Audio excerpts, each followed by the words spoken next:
There comes a point in life when everything begins to feel exposed. Every thought, every plan, every emotion somehow ends up under someone's gaze. We have built a world where privacy is mistaken for secrecy, and silence is confused with irrelevance. You post a photo, a story, a status, and within minutes, it becomes a public exhibit. People scroll past your life as if it were entertainment, not realizing that behind every post there is a human being trying to make sense of their own journey. It feels harmless at first, sharing pieces of yourself, until you realize that every piece you give away leaves you slightly emptier. The more you reveal, the more others feel entitled to judge, comment, and interpret. The more you expose your life, the more you become a projection of people's opinions rather than an expression of your truth. In that moment, disappear becomes an act of rebellion, not against others, but against a version of yourself that needed to be seen to feel alive. To disappear is not to vanish or isolate. It is to step back into the quiet where you can finally hear your own thoughts again. It is to remember what life felt like before it became a performance. When you disappear, you are not hiding from the world. You are protecting your energy from dilution. You are creating space to rebuild in peace, away from the noise of constant validation. We live in a generation that glorifies exposure. People celebrate visibility as though being seen is the same as being significant. But there is a profound difference between attention and value. Attention is fleeting. Value is eternal. When you depend on the world to notice you, you hand over your sense of worth to strangers who don't even know your name.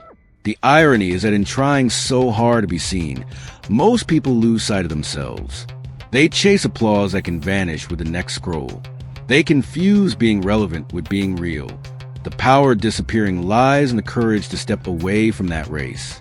It is the conscious decision to grow in silence, to let your life evolve beyond people's expectations. When you stop announcing your every move, you become unpredictable, and unpredictability is power.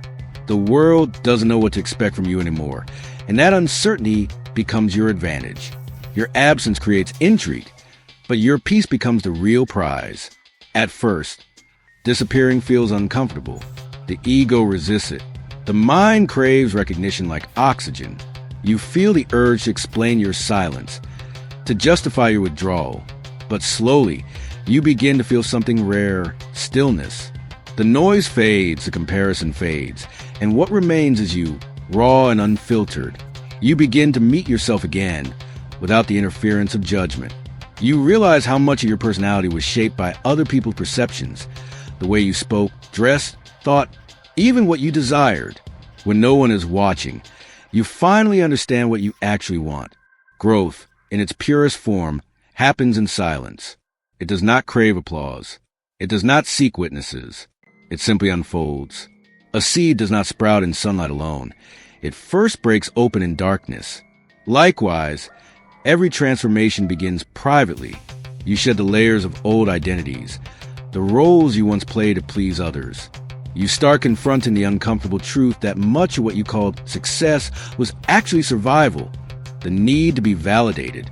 And once you face that truth, you are free. Silence becomes your teacher. It teaches you patience, humility, and restraint.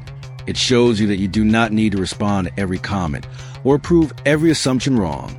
You stop trying to defend your choices, because the only validation that matters now is your own peace of mind.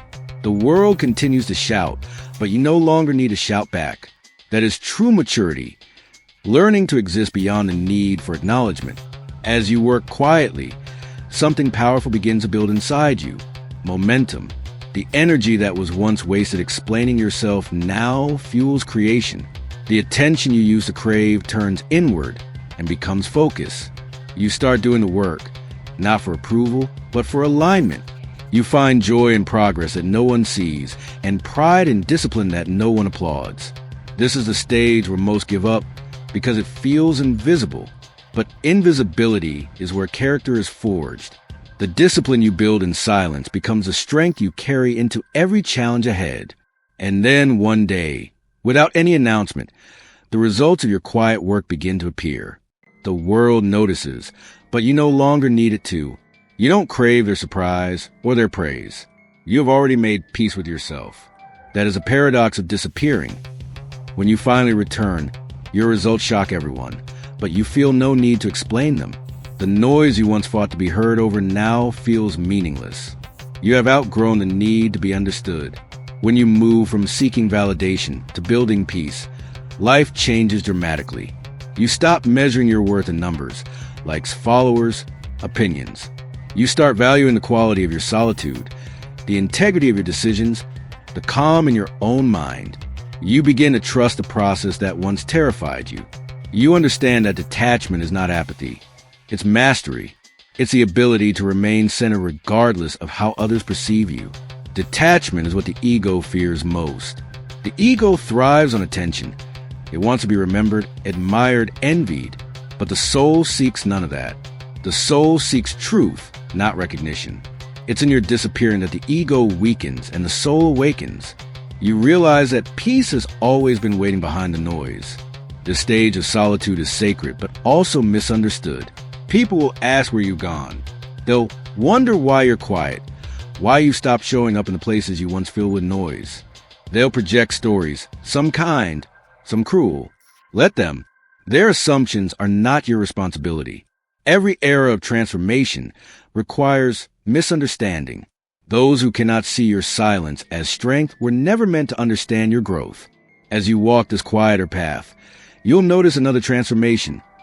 You begin to care less about being liked and more about being real. You become comfortable being misunderstood because you're no longer trying to convince anyone of your goodness. You learn that integrity is doing the right thing even when no one sees it. You begin to move differently, slower, deeper, more intentional. Your decisions no longer come from fear or the need for attention, but from conviction. And then comes a freedom, the unshakable kind that doesn't depend on anything external. You stop rushing to be seen. You stop defending your timing. You stop competing in races that don't lead anywhere meaningful.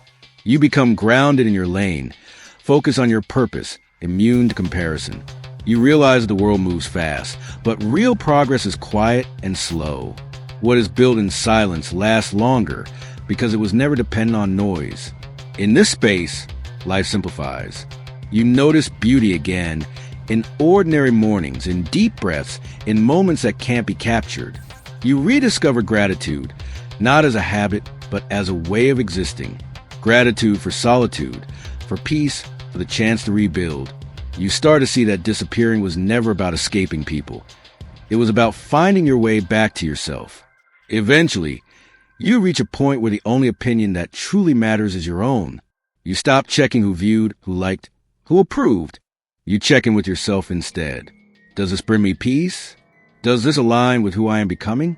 That is how you begin to live from the inside out. No longer reacting, but creating. No longer performing, but existing. You understand that what others think of you is not your business. Their perception belongs to them, and you no longer need to carry it.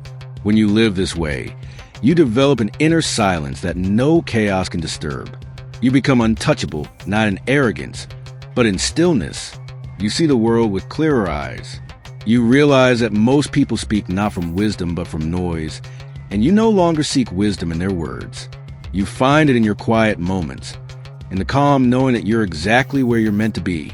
And yet, as peaceful as the silence becomes, something subtle begins to stir within you. A shift. You start to feel that your disappearance was not meant to last forever. It was a season, a necessary retreat to build the strength, clarity, and focus you once lacked. There comes a time when your silence must evolve into action. You start to sense that your next move is approaching, one that requires both the power of stillness and the precision of timing. The world that once drained you is still out there, loud and restless. But this time, you will not return as you left. You will not be moved by the same distractions, nor driven by the same validation. You have learned to move differently, silently, purposefully, unpredictably. You understand that the most powerful force in any room is the one no one can anticipate. And that realization, that quiet mastery of presence and absence, leads you naturally to the next principle, one that determines how you re-enter the world and command it on your terms. Because once you've discovered the strength of disappearing, the next lesson is learning how to return. Disappearing is not just walking away. It's knowing how to withdraw with intention. There's a right and wrong way to vanish, and most people mistake silence for secrecy or indifference. But true disappearance is not about being unseen. It's about becoming unexplainable. It's a shift from noise to precision, from reacting to observing, from talking to listening. The wrong disappearance is an escape born of frustration. The right one is a return born of awareness. It's not running away from life. It's stepping out of the crowd long enough to reclaim the parts of yourself that noise has stolen. The first step is deceptively simple. Shut your mouth. Not in anger, not in pride, but in wisdom. Most of what ruins peace doesn't come from what we do. It comes from what we reveal. We leak energy through words. Every time we speak of our plans, we open the door for other people's doubts, fears, and projections to walk in. It feels harmless. A conversation, a little sharing. But words are seeds, and once planted in other people's minds, they grow into expectations that often become chains. You start explaining yourself more, defending more, performing more, until your original purpose is buried beneath others' interpretations. When you stop discussing your goals, you protect your energy. When you stop explaining your struggles, you stop inviting pity or judgment. And when you stop narrating every detail of your life, you reclaim ownership of your story. Your silence becomes sacred ground. Only you know what's unfolding there. People cannot destroy what they cannot define. There's a certain dignity in restraint. It's a quiet elegance that separates the grounded from the restless. When you learn to speak less, you begin to notice how often people talk only to fill the air, not to add meaning. Most conversations are not exchanges of wisdom. They are transactions of insecurity. Everyone is trying to prove something, hide something, or win something. When you step back from that dynamic, you begin to feel your peace returning. The less you explain, the more powerful you feel. You start to understand that silence isn't emptiness. It's control. Control begins with awareness. To disappear the right way, you must learn to catch your words before they escape your lips.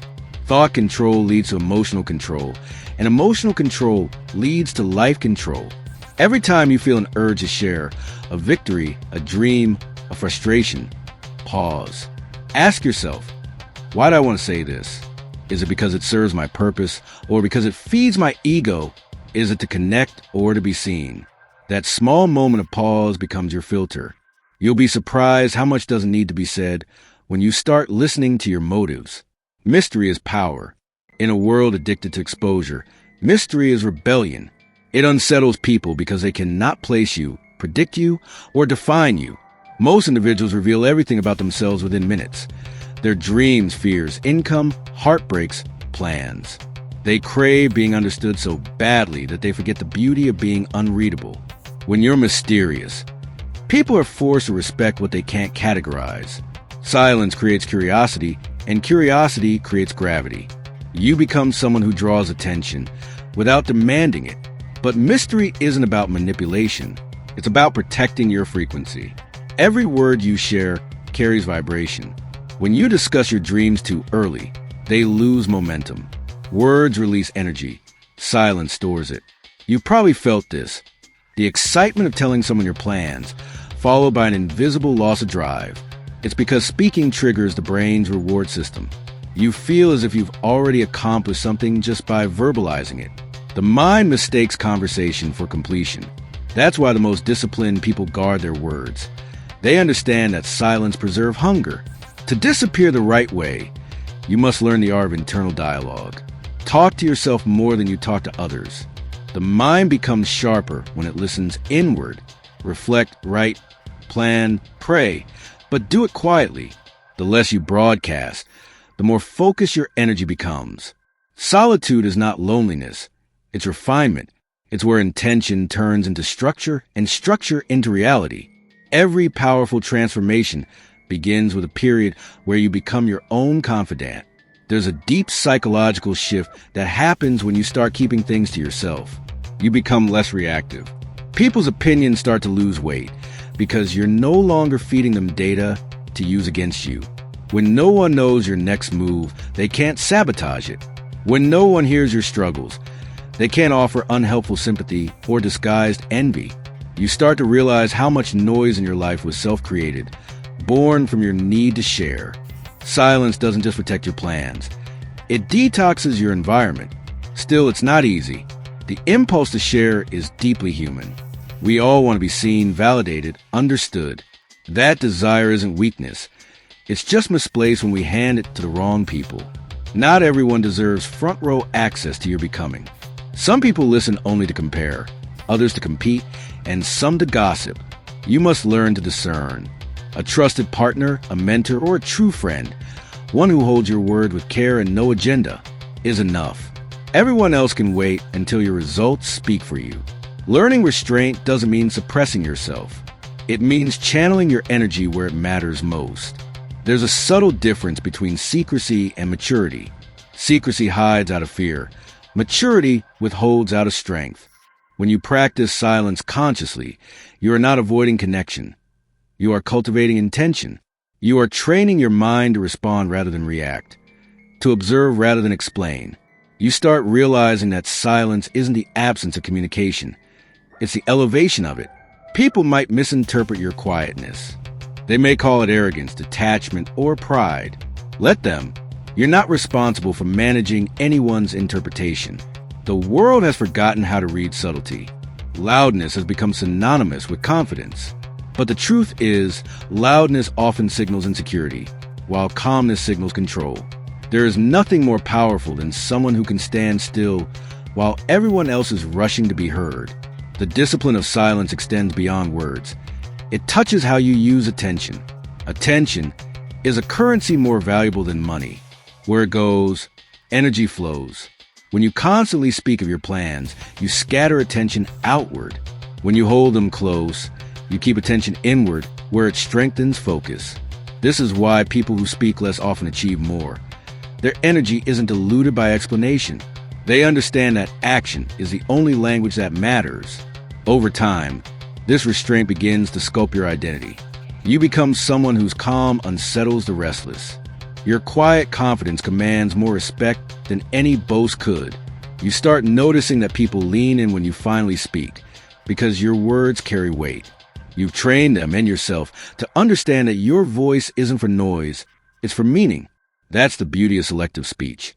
It amplifies impact. When you speak less, every word becomes intentional. In Disappear in the Right Way, there's also a spiritual element. Silence connects you to something larger. Call it intuition, wisdom, or divine timing. When the world is loud, it's easy to mistake other people's voices for guidance. But in silence, you start hearing the subtle pull of your own path. You realize that not every opportunity deserves your attention. Not every opinion requires a reply. And not every moment needs to be shared. This clarity is the foundation of self-trust. The more you trust yourself, the less you need to announce yourself. Eventually, you reach a place where silence feels like home. Conversations that once thrilled you start to feel empty. Oversharing feels unnatural. You begin to see how much peace you lost through constant explanation. You stop offering pieces of your soul for free. You stop handing your story to people who haven't earned the right to hear it. You no longer confuse transparency with honesty. You understand that privacy isn't hiding, it's choosing. You choose who gets access to your inner world. And that choice changes everything. In this state, your presence becomes magnetic. People sense your depth but can't quite read it. They respect your boundaries even if they don't understand them. You become like still water, calm on the surface, powerful beneath. Your silence speaks in ways your words never could. It signals self-mastery. And self-mastery is the highest form of power. But mastering silence doesn't mean isolation forever. Disappear in the right way also means knowing when to speak and what to reveal. There comes a moment when your silence must evolve into expression, not for validation, but for influence. The same restraint that taught you control will now teach you timing. You will begin to understand that the most strategic move isn't always disappearance. Sometimes it's the perfectly chosen reappearance, delivered with calm precision. That transition from quiet to calculated presence is where real influence begins. It's where stillness meets strategy, where your absence has built enough strength to make your words undeniable. This next stage isn't about proving that you've grown. It's about learning how to use your silence as a tool of movement. Because once you have mastered disappearing the right way, the next step is learning how to move unseen yet felt, how to remain unpredictable even in your presence. There's a moment in everyone's life when the noise gets too loud, when every move feels like it's being watched, weighed, or whispered about. You start living in reaction to invisible audiences, constantly checking for signs of approval. Did they like it? Did they notice? Did they care?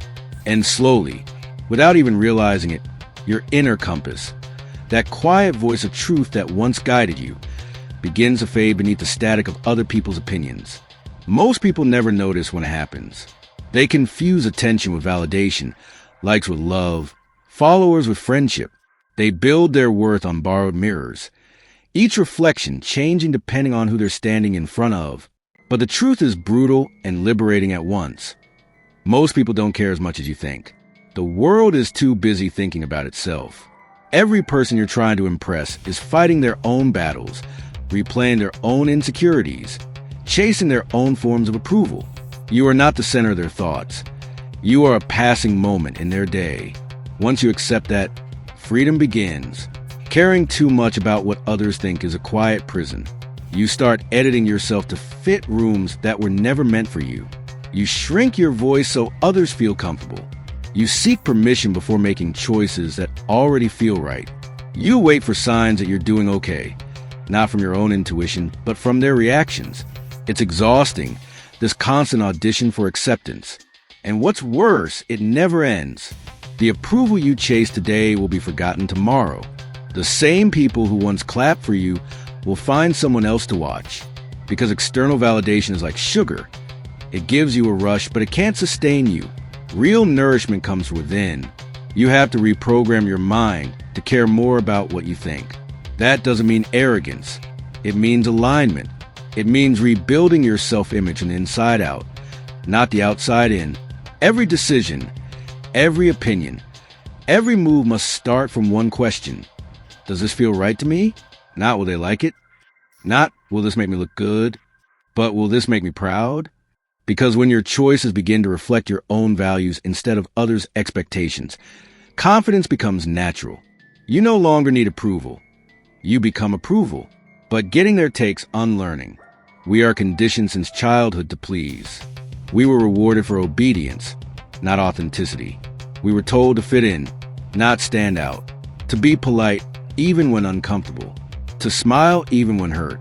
Slowly, the gap between who we are and who we present to the world widens, until one day, the act becomes our identity. We forget who we were before we start performing. Reclaiming your inner authority means tearing down that act, layer by layer, until what's left is a real you, raw, imperfect, unapologetically whole. Start by observing your patterns. Notice how often you seek reassurance, how often you change your opinion after hearing someone else's, how often you hesitate to follow an idea because you're afraid of what they'll say. Awareness is the first step to independence. Every time you catch yourself asking for approval, pause and redirect the question inward. Ask yourself, what do I think about this? You'll feel resistance at first. Your mind will crave feedback, as if silence means you're wrong. But that discomfort is part of the detox. It's your ego adjusting to the absence of external control. Validation addiction works like any other dependency. It feels good, but it keeps you weak. Each time you rely on someone else's opinion to feel confident, you reinforce the belief that your worth isn't yours to decide. But confidence is not built by being told you're good. It's built by knowing you're good even when no one says it. The day you stop chasing compliments is the day your energy stabilizes. You stop being pulled by approval and pushed by rejection. You start walking your own line, balanced, grounded, unmoved. To strengthen that inner foundation, imagine your higher self, the version of you who's already at peace, already confident, already in control. Picture how they move, how they speak, how they handle judgment. That version of you doesn't seek permission. They radiate certainty. They act not to impress, but to express. They don't rush to explain themselves. They trust their intent. Now, use that image as your guide. Every time you face a choice, ask, what would my higher self do? Would they hesitate because of fear, or would they move because it feels true? Would they speak to be liked or to be real? Would they hide or would they stand firm in quiet confidence? This practice transforms everything. When you act like your higher self long enough, you become them. The mind can't tell the difference between what's imagined and what's embodied. Every time you choose authenticity over approval, you rewire your brain to associate peace with self-respect rather than attention. Over time, your nervous system learns that silence doesn't mean rejection. It means strength. You stop chasing applause because you've already earned your own. The deeper truth is this: no one actually knows what's best for you. They can advise, they can guess, they can project, but no one can feel what you feel. They don't live in your skin, carry your past, or dream your dreams. Every piece of advice you receive is filtered through someone else's fears and limitations. So when you live according to their expectations, you live within their boundaries. You become a reflection of their worldview, not an expression of your own. True independence begins when you stop outsourcing your intuition. And it's not about becoming reckless or selfish. It's about trust. Trusting that you can handle the outcomes of your own decisions. Trusting that mistakes don't define you. They refine you. The people who achieve peace are not those who never fail. They're the ones who stop letting judgment control them. They make choices, learn, adjust, and move forward without apology. That rhythm, act, learn, evolve, is how you grow into mental adulthood. It's how you stop living as someone else's reflection and start living as your own truth. There's a moment that comes after you begin practicing self-validation. The world starts testing you. The universe will send small challenges to see if your confidence depends on silence or applause. You'll share something you're proud of and get no reaction. You'll make a decision and be questioned for it. You'll follow your instincts and feel misunderstood. These are not failures. They are calibrations. The world is checking whether you're truly anchored or still swayed by opinion. If you stay steady, something shifts inside you. A quiet authority begins to form. It's the moment you stop needing to be understood and start being okay with being clear. The most magnetic people are those who move as if they already have approval, not from others, but from themselves. They don't chase energy. They set it. They walk into rooms with grounded calm that makes others question their own noise. Their confidence isn't loud. It's clean. They've built it brick by brick through self-trust. Every "no one gets me" moment became a lesson in inner validation. Every ignored effort became proof that they didn't need attention to keep going. That's real power, to keep moving even when no one's watching. Think about it. Every person who ever created something lasting, an invention, an idea, a movement, faced doubt. They weren't celebrated at first. Some were mocked, others ignored. But they didn't stop because of that. They cared more about what they thought than what the crowd thought. They saw something the world couldn't see yet. And they had the patience to wait until the world caught up. That's what it means to care only what you think. It's to know your vision so deeply that silence doesn't scare you. Silence actually becomes sacred when you stop needing feedback. It's in that quiet space that creativity blooms. Decisions become clearer and peace replaces anxiety. When you no longer require external confirmation, your inner world stops shaking. You stop asking, "Am I enough?" and start knowing you are. You begin to experience a kind of freedom most people never touch. The freedom of not being defined by reaction. You no longer measure your worth by applause, criticism, or comparison. You measure it by alignment, how closely your actions match your truth. And then something beautiful happens. When you stop seeking validation, you start attracting respect. People feel your self-containment. They notice your calm, your boundaries, your focus. You're no longer pulled into every opinion or mood around you. You don't argue to be understood. You move to be effective. You stop explaining your choices to people who haven't earned that privilege. This detachment isn't coldness. It's maturity. It's knowing that energy spent defending yourself is energy stolen from your purpose. Of course, you'll still feel moments of insecurity. You're human. But the difference is, you'll learn not to chase reassurance. You'll sit with discomfort instead of running to be soothed. You'll breathe through judgment instead of reacting to it. Each time you do, your inner voice gets louder, clearer, stronger. It starts guiding you automatically. It becomes the only opinion that matters. Over time, this independence changes the way you see others too. You stop idolizing people. You stop resenting them. You realize everyone is just as uncertain as you are. Some are just better at hiding it. The ones who criticize you harshly often do so because your self-trust threatens their insecurity. The ones who admire you deeply do so because your authenticity reminds them of their own potential.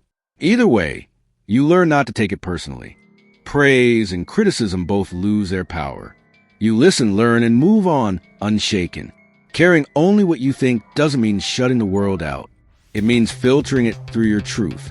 You can still listen, love, and learn, but you do it consciously. You take advice as input, not instruction. You accept compliments with grace, but don't depend on them. You can stand in a crowd and still be guided from within. That's the quiet power of mental independence. You become unbothered yet deeply alive. Because in the end, confidence isn't about thinking you're better than others. It's about not needing to compare at all. It's about walking your path so faithfully that even if no one else believes in it, you do. It's about waking up each day and asking, what would make my higher self proud today? And then doing that, no matter who's watching, no matter who's doubting, no matter who's silent. Because when you live like that, you stop being controlled by perception and start being led by purpose. And once you master this, once you build a kind of inner authority that no approval can shake, you realize something profound. The world starts to mirror your self-respect. Opportunities align. People respond differently. Life begins to flow around your certainty. It's not magic, it's energy. You attract what you believe you deserve. And when you finally truly care only what you think, you start to live on your own frequency, one that doesn't require permission, validation, or noise to exist. That's when the world begins to notice your silence. Not because it's loud, but because it's rare. You become the calm in the chaos. The one who doesn't beg for attention, yet commands it. The one who doesn't argue to be right, yet moves as if they are. The one whose confidence isn't borrowed, it's built. And that's when you begin to understand the next truth. Once you've learned to stop caring what others think, the next evolution is learning how to move without being predictable. How to protect your peace by staying unreadable. Because confidence gets you grounded, but unpredictability keeps you untouchable. There's an invisible law that few people ever learn to obey. What you talk about too soon begins to dissolve. Every goal, every dream, every quiet vision you hold carries a kind of energetic charge.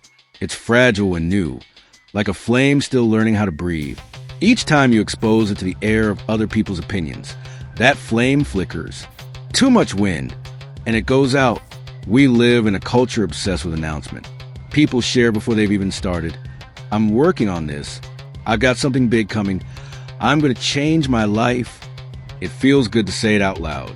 It gives you a rush, a false sense of progress.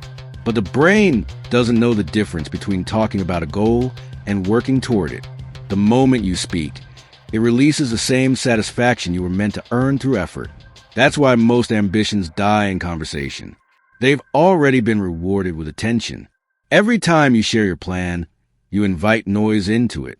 Someone will project doubt, another will offer unsolicited advice, and someone else, quietly threatened by your vision, will hope you fail. Words have weight. Even the smallest reaction can seed hesitation in your mind. A raised eyebrow, a casual, "Are you sure that's realistic?" One sentence can make you second-guess a dream that once felt certain. Protecting your plans isn't about paranoia. It's about energy management. The fewer voices in your head, the louder your intuition becomes.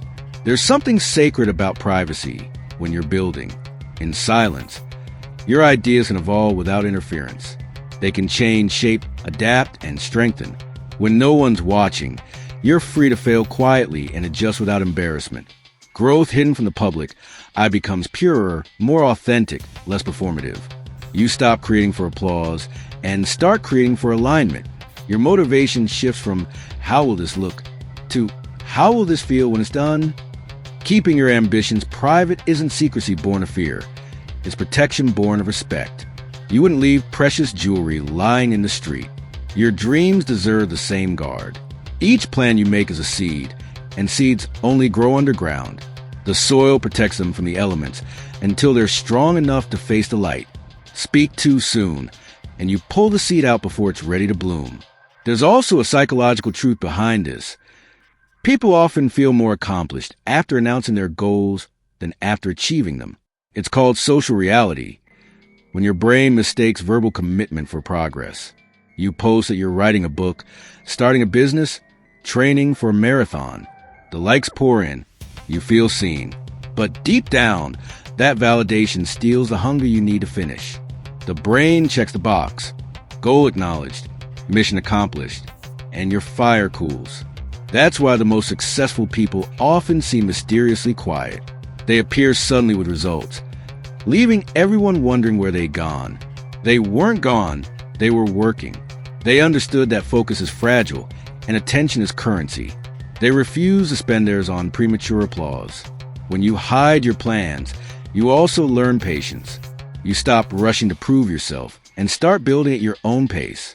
In a world obsessed with visibility, restraint becomes your strength.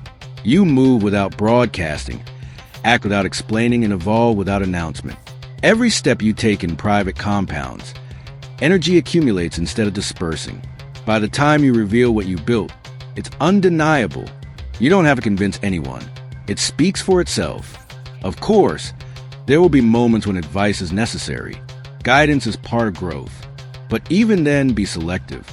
Choose mentors who listen more than they speak, who help you sharpen your vision instead of diluting it. Reveal only what's required for clarity. You owe the world transparency only after you've turned intention into proof. You'll notice something interesting when you begin practicing this level of discretion. The quieter you become, the more powerful your actions feel.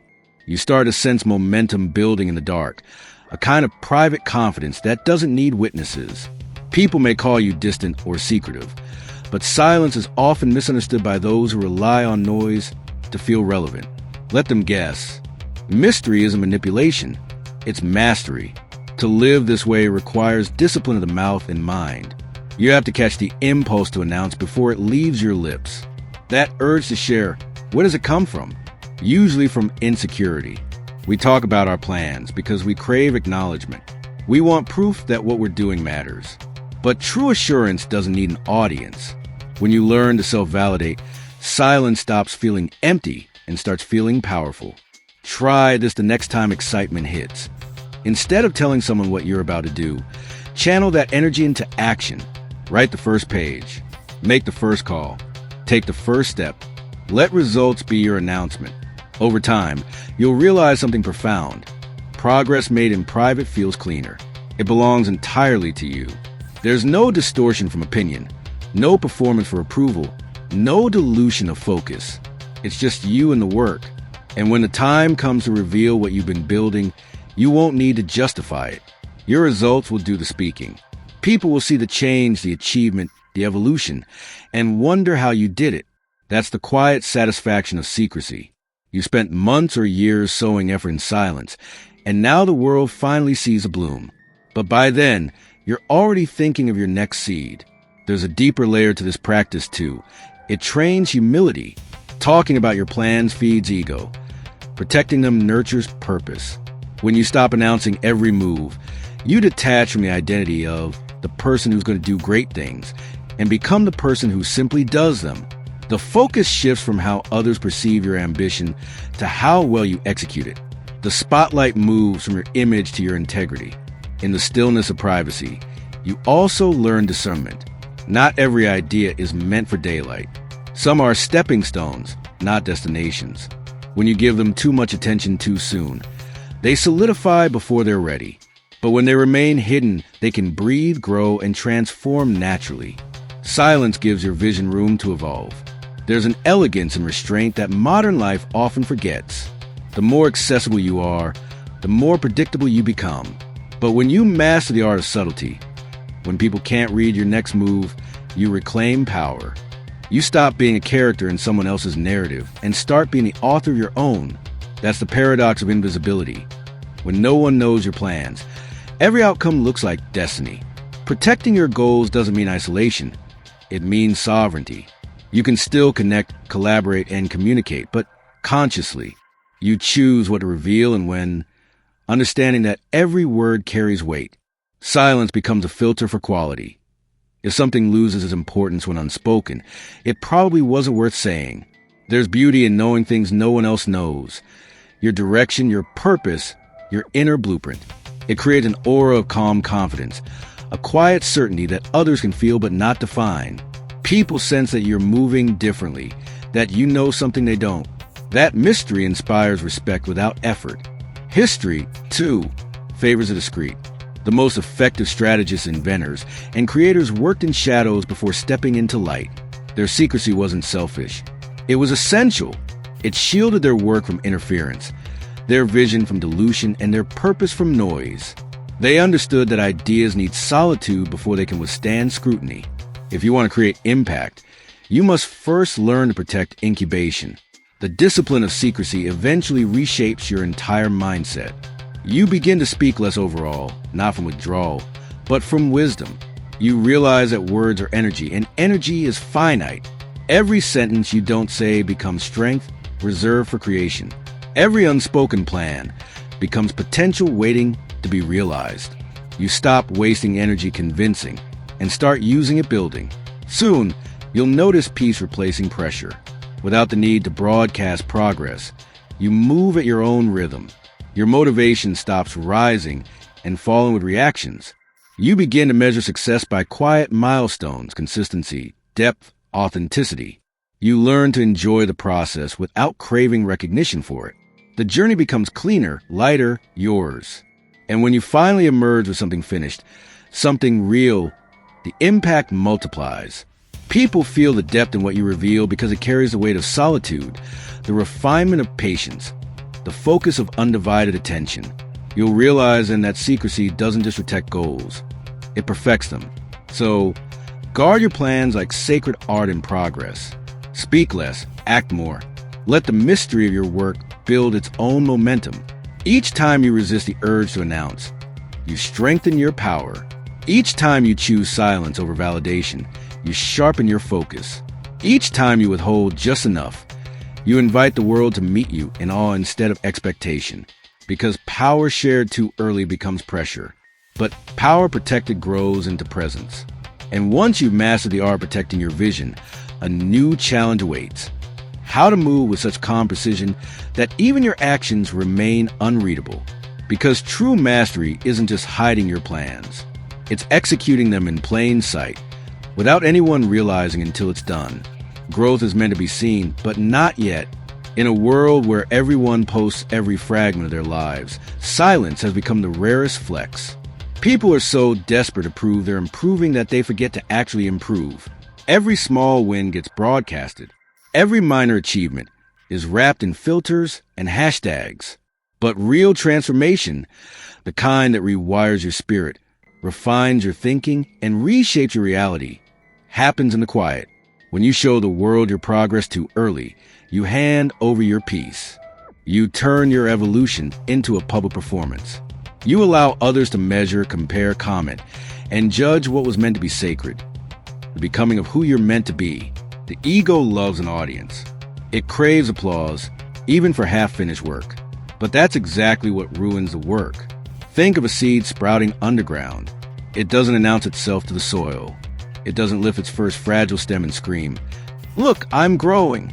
It waits, hidden, patient, unbothered by who notices or not. Because if it surfaced too soon, it would die under the weight of the world before it even had the strength to stand. That's you.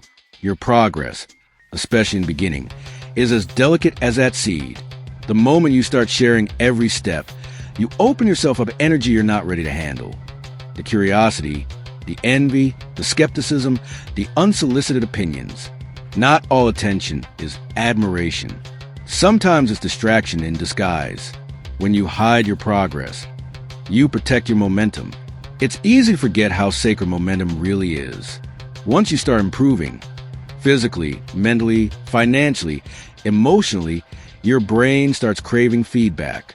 It wants someone to witness the change, to validate it, to say, "I see you."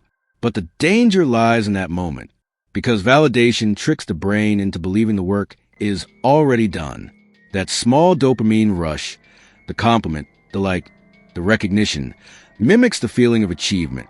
And suddenly you're less hungry, less driven. The fire that was supposed to keep burning gets replaced by the warmth of applause. That's how most people lose their edge. Not through failure, but through premature recognition. The best results are the ones no one saw coming. When you grow in silence, you remove the noise that confuses your direction. You stop explaining, justifying, and performing. You let your results unfold without interference. You don't need to prove that you're getting better. You just are, quietly, consistently, relentlessly. There's a different kind of confidence that comes from hidden progress, a confidence that doesn't need to be announced. It's the confidence of someone who knows who they're becoming, even if no one else does. The world doesn't have to clap for you to know you're winning. And it's funny, once you stop showing your progress, people will start assuming nothing is happening. They'll think you disappeared, gave up, fell behind. Let them. Let their assumptions create distance. Because when you finally reappear, you won't need to say a word. Your transformation will speak with a volume silence could never hold. But here's the real secret. By then, you won't even care about being seen. Because the true purpose of disappearing isn't to shock the world.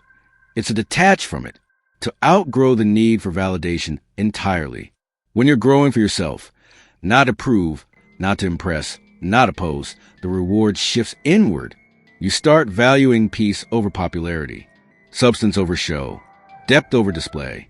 Growth becomes sacred again. Every time you resist the urge to share, you strengthen your discipline. You teach yourself that not everything needs to be witnessed to be real, that your worth doesn't rise or fall based on attention.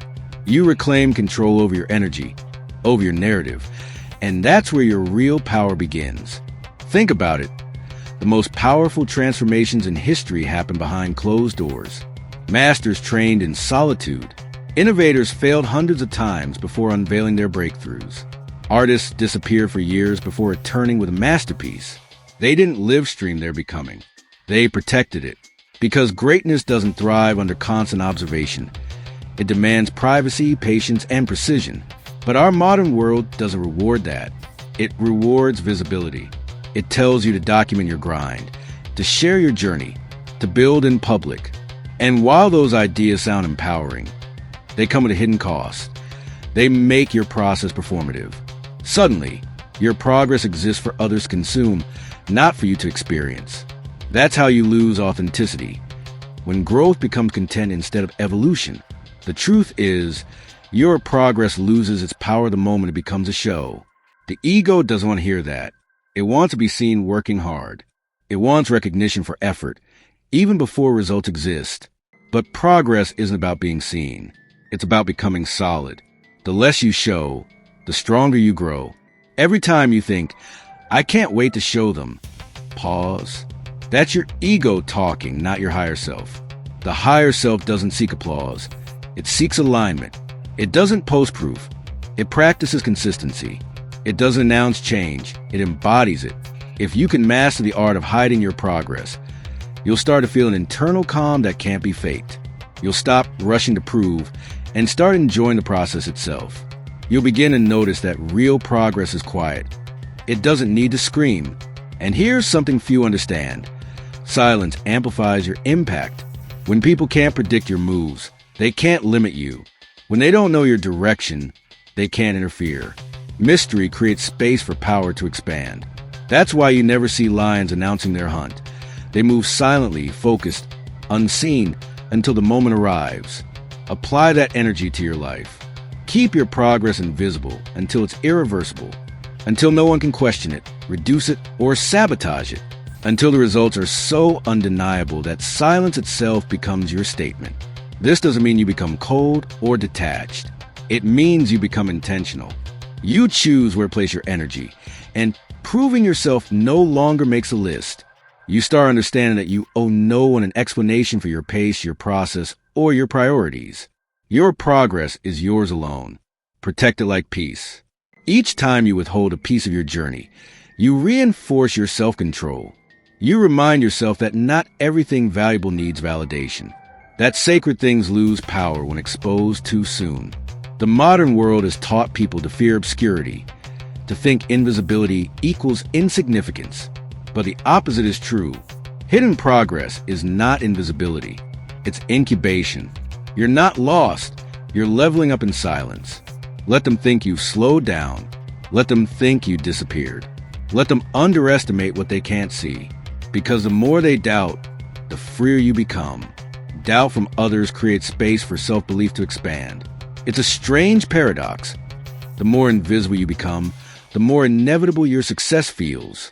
Because while they're busy proving, you're busy improving. While they post their potential, you're polishing your reality. And by the time the noise fades, you'll have built something that doesn't need a stage. It speaks for itself. Growth isn't about the display. It's about direction. It's about trusting that what's unseen is still unfolding exactly as it should. When you learn to hide your progress, you're not just protecting your journey. You're preserving your peace. You're creating a private sanctuary for transformation, one that doesn't crumble under scrutiny. So, the next time you're tempted to announce your improvement, pause and ask, who am I really doing this for? If the answer isn't me, then stay silent. Let your actions do the speaking later. The most powerful people aren't loud about what they're becoming. They're simply too busy becoming it. And when the time finally comes to step back into the light, when the transformation is complete, when the seed becomes a tree, you won't have to explain anything. Your results will be the only introduction you'll ever need. Until then, protect your becoming. Keep it sacred. Keep it silent. Keep it yours. Because disappearing only works if you stay hidden long enough to finish the transformation. The ones who fail to understand this break the silence too soon and lose their momentum to noise. But the ones who endure, they reappear not as the same person, but as someone entirely new. And when that moment arrives, when you finally decide to emerge, the world won't recognize you. They'll ask, "Where have you been?" And you'll smile quietly, not because you owe them an answer, but because they'll never understand the kind of magic that happens when no one is watching. You were never gone. You were simply growing in secret. No one tells you that growth hurts. Not the poetic kind of pain that sounds beautiful in books, the real kind. The kind that makes you question whether it's even worth it. The kind that empties you before it rebuilds you. The kind that no post, no quote, and no advice can prepare you for. The process of evolving will break you in places you didn't even know existed. You'll cry when no one's watching. You'll wake up exhausted and go to bed even more tired. There will be moments when you feel invisible. Like your effort doesn't matter. Like no one would notice if you disappeared. That's the part of growth no one glorifies. The lonely, aching, silent stretch of becoming. And that's exactly where the transformation begins. Pain isn't the enemy. Exposure is. Because pain, when held privately, becomes sacred fuel. But pain, when displayed for validation, becomes weakness disguised as honesty. There's a fine line between vulnerability and leakage, between expressing your truth and outsourcing your healing. When you start seeking comfort for every wound, you give away the power that pain came to build inside you. The truth is harsh. No one can save you for what you must endure. People can listen, empathize, even support, but the weight that's meant to strengthen you cannot be lifted by anyone else. You were meant to carry it because it was designed to reshape you. That's why you must learn to hide your pain, not in denial, but in discipline. Silence doesn't mean suppression. It means strength. It means choosing not to broadcast your breaking point. It means trusting yourself enough to hold your emotions without needing the world to validate them. It's about facing your own chaos and learning to stand there, unshielded, until it teaches you what it came to teach. Pain is the most honest teacher you'll ever have. It doesn't flatter. It doesn't sugarcoat. It doesn't care about comfort. Its only job is to strip you of illusions. The illusion of control, of perfection, of fairness, of permanence. It breaks you open so something truer can grow in the cracks. But that lesson only reveals itself when you stop running to tell everyone how much it hurts. There's a strange kind of power in suffering silently. It's not glamorous. It doesn't get attention. It's not the kind of pain that gets you sympathy. It's the kind that matures you, that stretches your spirit until it finds new capacity, that turns your chaos into clarity. You'll want to scream sometimes, to explain your exhaustion, to justify your silence, to make people understand how hard it's been. But that's the moment to pause. Because no matter how much you explain, no one will truly feel it as you do. Pain is personal. It's meant to be. It's not meant to be understood. It's meant to be transformed. Every time you resist the urge to share your pain for sympathy, you're reclaiming emotional power. You're saying, this belongs to me. I will use it, not waste it. You're converting emotion into endurance. You don't need witnesses to your suffering for it to be real. You just need to survive it. It's easy to forget that some of the strongest people you've ever met didn't get there by avoiding pain. They learned to walk through it quietly. They learned that silence isn't loneliness. It's focus. It's a sacred space where your wounds can breathe without the noise of opinions, pity, or comparison. Because the truth is, once you expose your pain too soon, you invite energy that interferes with your healing. People mean well, but their words can dilute your process. Their sympathy can make you feel fragile when you're trying to become unbreakable. That's why you must protect your pain, not as a burden, but as a weapon being sharpened in the dark. Enduring in silence doesn't mean pretending you're fine.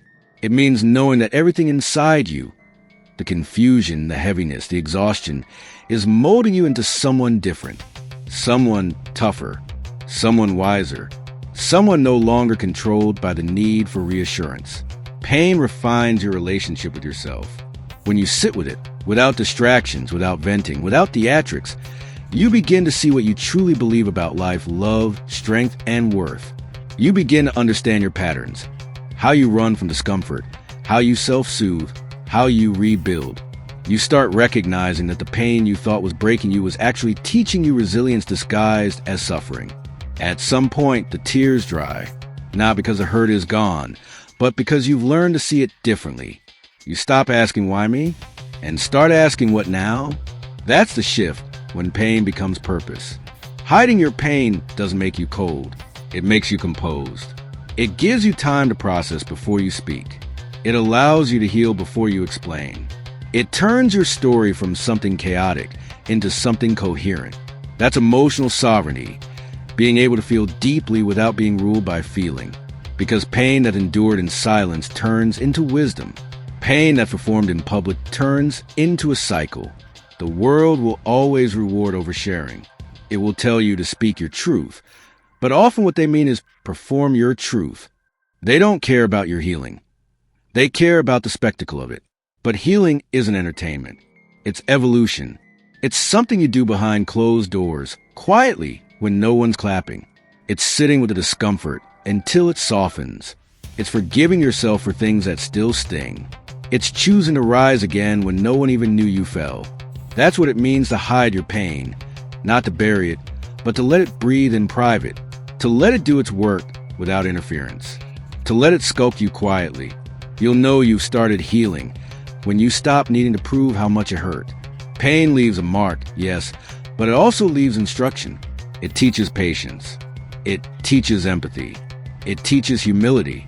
It teaches what strength truly feels like, not as an idea, but as an embodied truth. At some point, you'll realize that the moments that almost broke you were the ones that rebuilt you most precisely. That the heartbreak, the loss, the rejection, the burnout, they weren't punishments. They were recalibrations. Each one bringing you closer to your real self, stripping away what wasn't meant for you. The process will be brutal. Expect tears, fatigue, setbacks. Expect moments where quitting feels easier than continuing. Expect your spirit to shake. But also expect something else. A quiet rebirth forming in the shadows. When you stop running from your pain, it turns into power. The silence becomes your forge. The solitude becomes your classroom. You stop waiting for someone to rescue you and realize that you were meant to rescue yourself. That's the moment you stop breaking and start building. Hiding your pain teaches you emotional independence. You learn that comfort from others is temporary, but courage within is lasting. You stop craving shoulders to cry on because you learn how to stand taller instead. You stop explaining your tears because they become private proof of your strength. You begin to understand that real healing isn't loud, it's steady. It doesn't happen in posts or confessions. It happens in daily resilience, in showing up tired but still showing up, in carrying on when no one's watching, in finding meaning where there used to be misery, and slowly, Quietly, your pain becomes your teacher, and your teacher becomes your peace. There's something profoundly beautiful about realizing that you can survive what once terrified you, that you can endure storms without broadcasting the weather, that you're silent and hold everything, rage, sadness, hope, transformation without collapsing. At that point, you no longer need to hide your pain out of fear. You hide it out of respect. It becomes sacred. A reminder that not everything powerful has to be visible, that the most important battles are fought and won within. Because pain doesn't make you weaker. It makes you aware. It makes you conscious. It makes you real. And when you stop chasing comfort, you start embodying clarity. Eventually, you'll look back and realize what felt like breaking was actually refining. The loneliness was not punishment. It was preparation. The silence was not absence. It was alignment. Pain is not the opposite of peace. It's the path to it. Hide your pain, not to pretend, but to preserve. Protect it until it transforms. Let it whisper to you, teach you, sharpen you. Let it be your secret fire, because the world doesn't need to witness your suffering to respect your strength. They'll see it later, in your composure, your calm, your presence. They'll sense in the way you move, grounded, unshaken, unbothered. They'll see the scars, maybe, but they won't understand the nights they came from. And they don't need to, because the ones who hide their pain long enough to process it end up walking differently. Softer, yet stronger. Quieter, yet deeper. You'll reach a point where you no longer wish the pain hadn't happened, because you'll see what it built in you. And when someone asks how you became so composed, so unshakable, so sure, you'll simply smile and say, because I learned to suffer in silence. Disappearing is only the first step. The real question is, what do you do once you're gone? Because silence without purpose becomes stagnation. Isolation without direction becomes escape. And if you're not careful, being in the shadows turns into a form of hiding, not healing. The shadows are not a place of retreat. They are a place of reconstruction. You go there not to disappear from life, but to design a new one. You go there to confront yourself without the noise of the world, to rebuild your habits, your focus, your body, your beliefs, piece by piece, until the reflection staring back at you no longer resembles the one that left. This is a part of transformation no one sees, and that's exactly the point. When you decide to step into the shadows, you must go with clarity. You must pick a direction, define your targets, and build a routine that feeds your future self. Otherwise, the darkness consumes you instead of reshaping you. So the first rule of the shadows is this: know what you're building. Are you reshaping your body, rebuilding your mind, reclaiming your finances, reinventing your identity? The shadows can handle any of these, but they can't handle uncertainty. You must name your transformation before you begin it, because when you're alone, there's no applause to keep you moving, no validation to remind you why you started. You'll need something stronger, purpose, a reason powerful enough to keep you disciplined when no one is watching, and patient when progress feels invisible. Once you've chosen what you're becoming, the rest of your life must orbit around that goal. Every hour becomes a vote, for or against your evolution. Every action either strengthens or weakens your direction. In the shadows, you start to see how small habits create enormous outcomes. You start noticing how easily time slips away when it's not guarded. That's why the shadows demand structure. When the world goes quiet, discipline becomes your only friend. You wake up for no one but yourself. You push forward with no eyes on you. You build momentum without the performance of productivity. It's just you, your goal, and the rhythm of repetition. This is where the transformation happens. Not in the bursts of motivation, but in the boring, consistent, almost invisible grind that no one applauds. You start training your mind to crave the discipline itself. Most people rely on external pressure, a deadline, a boss, a judgmental audience. But in the shadows, those disappear. What replaces them is internal accountability, the voice inside that says, do it anyway. The quiet conviction that discipline is not punishment. It's liberation. You start to see the beauty in the grind. Waking early, moving in silence, saying no to distractions. These become rituals. They stop feeling restrictive and start feeling sacred. The shadows begin to feel like home, not because they're comfortable, but because they're honest. In the shadows, you don't have to perform strength. You build it. There's no one to impress, no one to pretend for, no one to compare with. You just work. And that simplicity, that pure focus, becomes addictive. You begin to understand why masters train alone, why creators vanish, why visionaries disappear for seasons before re-emerging with something extraordinary.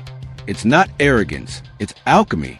They retreat, not to escape, but to refine.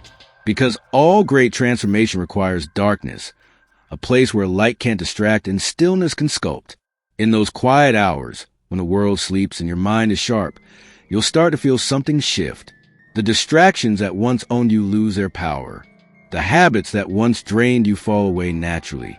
You begin to revolve your entire existence around your purpose. And in doing so, you reclaim your freedom. Freedom isn't doing whatever you want. Freedom is being so aligned with your purpose that nothing can pull you off track. To live that way, you must become ruthless about your routine. In the shadows, every decision matters. You choose what you consume mentally, physically, emotionally. You become the curator of your environment, filtering out everything that doesn't feed your growth. Your time becomes sacred, your energy non-negotiable. There's no more room for half effort or half focus. You begin to operate with precision. Every morning becomes an act of commitment. Every workout, a conversation with your future self. Every meal, every page, every quiet hour of work, they all stack silently into momentum. That's what people don't see when they admire success. They see the results, not the routine. They see the transformation, not the repetition. But in the shadows, you learn that progress is not a mystery, it's math. It's compound interest applied to effort. Each day adds up. Each small act compounds. The shadows are not glamorous, but they're fair. They give back exactly what you put in. If you show up with discipline, they reward you with growth. If you show up with excuses, they give you nothing. That's why most people don't last here. They crave recognition too soon. They confuse activity with progress. They chase the feeling of improvement rather than the reality of it. But in the shadows, there's no shortcut. Only the slow, deliberate shaping of a stronger self. This is where your mind gets rewired. At first, isolation feels uncomfortable, like withdrawal. You'll miss the noise, the validation, the distractions. But the longer you stay, the more you begin to crave stillness instead. Your focus deepens. Your tolerance for drama vanishes. You stop needing to escape your life because you've started creating one you no longer want to run from. The shadows teach you emotional sobriety, the ability to stay centered without external highs. You begin to enjoy your own company. You start measuring days not by pleasure, but by progress. You stop seeking motivation because discipline has taken its place. You stop chasing attention because peace has become your priority. There's something quietly spiritual about this stage of transformation. You begin to see that isolation was never punishment. It was preparation. It was the universe giving you space to become the version of yourself that can handle what's coming next. It's in this phase that your identity begins to shift.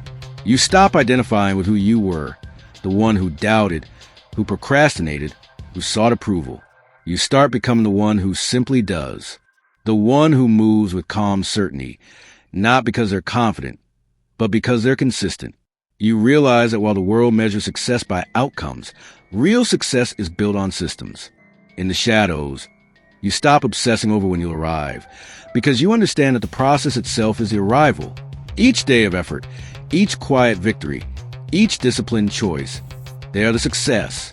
And as the weeks turn to months, something magical happens. Your goals stop feeling distant. They start feeling inevitable.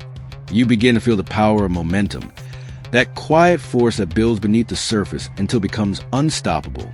That's when you know the shadows have done their work. But even then, don't rush to leave. Stay a little longer, because the shadows teach you something that the light never could. That solitude is not emptiness. It's fullness, concentrated. It's the space where you meet your highest self without distraction. You'll start to realize that you no longer need the world to validate your direction. You no longer care about proving, showing, or convincing. You built something invisible, A foundation so solid that even when you step into the world again, you'll carry the stillness of the shadows with you. That's the real transformation, not the physical change, not the money, not the success, but the internal rewiring. You've trained yourself to love what others run from. You've turned isolation into intimacy with your purpose. You've made discipline your comfort zone. And when that happens, you become unstoppable. Because when the shadows become your world, the world itself becomes your playground. You'll move differently, grounded, deliberate, detached. You'll work not to prove, but to express. You'll stop chasing momentum and start being it. The person who once feared the quiet now thrives in it. The person who once needed validation now creates without it. The person who once felt lost in the dark now uses it as cover. To build, to heal, to grow. That's the paradox of the shadows. They hide you long enough for you to find yourself. And when you finally emerge, no one will understand how you did it. Because they didn't see what you were doing while they weren't looking. But that's exactly how it was meant to be. The shadows are where greatness germinates. Unseen, unpraised, unbothered. So stay there until your roots are deep enough to withstand any storm. Until your vision is so clear it no longer needs to be announced. Until your discipline becomes instinct and your silence becomes language. Then, and only then, step back into the light, not to prove anything, but to move through the world as someone quietly certain of who they become. You'll know when that time has come, because the light will no longer tempt you. You won't crave it. You'll just use it. You disappear to become. You reappear to show nothing, because what you've gained no longer needs to be shown. There comes a point in every person's silent journey where the shadows begin to feel like home. The noise that once defined life fades, replaced by a calm rhythm of purpose. You spent months, maybe years, building yourself piece by piece in solitude. You worked through nights of exhaustion and mornings of quiet persistence. You've seen versions of yourself crumble and rebuild. And now, as the world calls again, with its noise, its flashing lights, its need for attention, you stand at the edge of a question few can truly answer. Should you return? This is where most stories would end. After all, transformation is usually treated as a finish line, a moment to emerge, shining, to applause and validation. But the truth is quieter. When you've truly transformed, the urge to show it off dies before it's born. You look at the world not with arrogance or detachment, but with a strange compassion, because you understand now how blind most people are to their own potential. You don't need to prove you've changed. You simply are changed. That's the quiet victory of those who disappear. They no longer crave to be seen. When you first vanished, you probably thought about the return often. You imagined what people would say, how shocked they'd be, how they'd finally understand what you were capable of. That fantasy might have driven you through the early stages of solitude, when the silence still felt cold and your ego still longed for applause. But as the months stretched on, something shifted. The thrill of the imagined comeback lost its shine. You started realizing that the real power wasn't in being seen. It was in not needing to be. You discovered the richness of doing things for their own sake, of working, learning, and evolving without any external validation. It's here, in this newfound peace, that the real reappearance begins. Not as a performance, not as an announcement, but as a quiet merging of the self you built in private with the world you once left behind. Reappearance is not about stepping back into the crowd. It's about returning as someone who no longer belongs to it. The world you left hasn't changed much. It still runs on noise, on people broadcasting their half-finished dreams, chasing applause and mistaking attention for achievement. You can see it now for what it is. A cycle of insecurity dressed as ambition. When you reappear, you'll notice how loud everything feels, how rushed, how desperate, how easily people give away their peace for a few seconds of approval. The things you once envied now look hollow. The validation you once craved feels cheap. It's not that you become better than others. It's that you become complete within yourself. You no longer depend on the external world to confirm your worth. Your peace no longer lives in people's reactions, but in your own discipline and clarity. That's the essence of reappearance. Not the return of the old self, but the calm entrance of someone who no longer needs a crowd to exist. When you built yourself in the shadows, something profound happens. Your energy changes. You carry yourself differently. You don't talk as much, but when you do, people listen. You move slowly with intention. You don't rush to fill silence. You let it breathe. Your presence alone speaks for you. You realize that silence is still your greatest weapon. Even when you re-enter the light, you don't reveal everything you've learned. You don't flaunt what you've achieved. You've understood that true transformation doesn't need a spotlight. It radiates naturally. People might start asking, "Where have you been?" or "What happened to you?" But your answers will be short. Not because you're hiding something, but because they wouldn't understand even if you explained. Growth that comes from solitude speaks a language only the self can hear. You could tell them about the nights you almost gave up, about the tears that burned and the fatigue that numbed your spirit. You could talk about how you rebuilt your discipline, your habits, your mind. But instead, you'll just smile because you know words would shrink the depth of it all. Some things are meant to stay between you and the silence that raised you. The beauty of disappearing is that it teaches you detachment, not from the world, but from a need to be acknowledged by it. When you return, you might notice that your dreams have changed. You no longer want the same kind of success. You no longer chase validation disguised as ambition. Instead, you crave freedom. Freedom from needing to impress. Freedom from emotional dependency. Freedom from the constant hunger for approval. That freedom is what makes you powerful. Not your achievements, not your wealth, not your skill, but the fact that nothing owns you anymore. You can walk away from opportunities that feel wrong. You can say no without guilt. You can create without needing applause. And you can exist without being visible. That's the paradox of true strength. You don't lose power when you step out of the spotlight. You gain it. The world may try to pull you back into its rhythm. The endless validation loop, the competition, the distraction. People may misread your silence as arrogance or indifference. They'll wonder how you stay so calm when everyone else is fighting to be seen. But that calm is your edge. It's what you earned in the shadows. Because you know now that peace is not the absence of ambition. It's the refinement of it. You no longer chase everything that glitters. You pursue only what aligns with your deeper truth. You understand that progress doesn't always mean forward motion. Sometimes it means standing still in your power while the world rushes past. This is how you reappear. Not as a performer on the stage of noise, but as a quiet force whose strength speaks without words.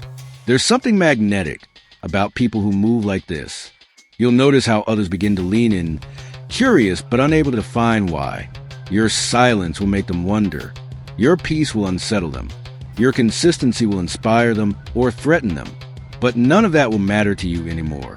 Because once you've lived long enough in solitude, you stop existing for other people's reactions. Your new self doesn't need an audience. You become both the creator and the witness of your own growth. You realize that every bit of external recognition is temporary, but self-mastery, that's eternal.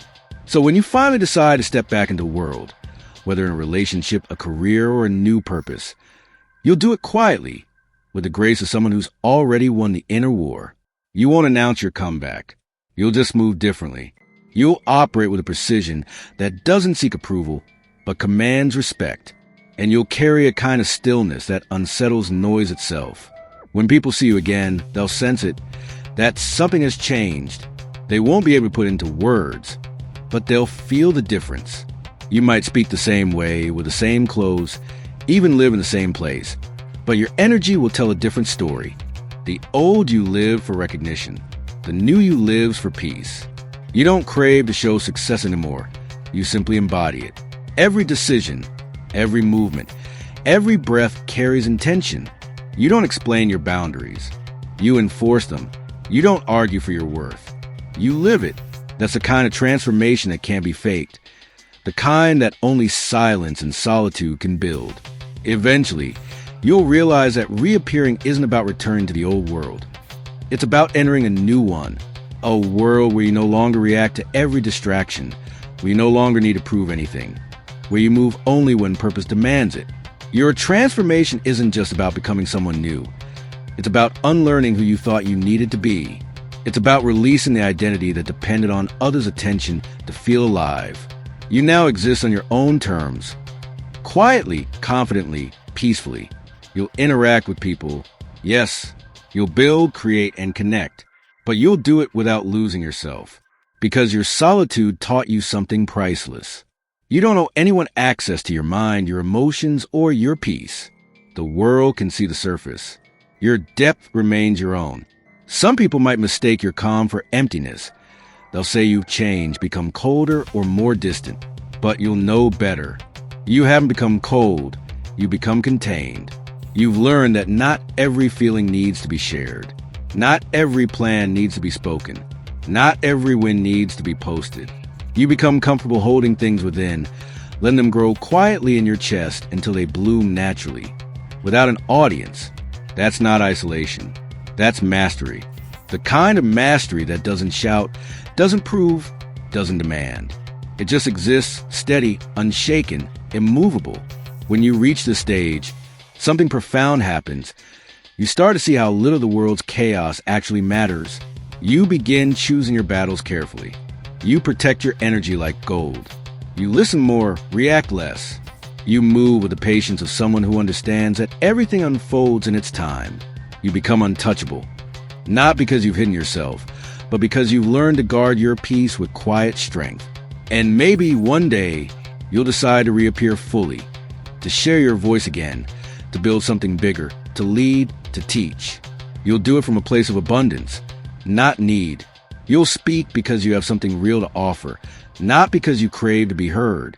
That's the beauty of disappearing. It turns you into someone who no longer needs the world's approval, but whose presence naturally commands it. People will look at you and sense that there's something different, something they can't quite name. They'll call it confidence or mystery or power, but you'll know what it really is. Peace.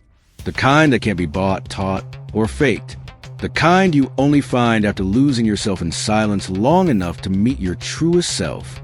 And when that day comes, when you reappeared, not as a version of who you were, but as a distilled essence of who you become, you'll finally understand why disappearing was necessary in the first place. You had to leave to learn what it means to stay. You had to go quiet to understand the weight of your words. You had to vanish to see yourself clearly. You look back and realize it was never about escaping the world. It was about mastering yourself enough to return to it, untouched. In the end, reappearing isn't a moment of triumph. It's a quiet nod to the journey that built you. You no longer stand in the light because you need to be seen. You stand there because you become the light itself. And as you step forward, grounded, calm, untouchable, the world will sense it. Not because you told them, but because silence always leaves an echo. And in that echo, your presence will speak louder than any comeback ever could. This is how you reappear. Not with noise, but with peace. Not to prove anything, but to live everything you become. The world won't know where you've been, but it will know you've returned different, certain, whole.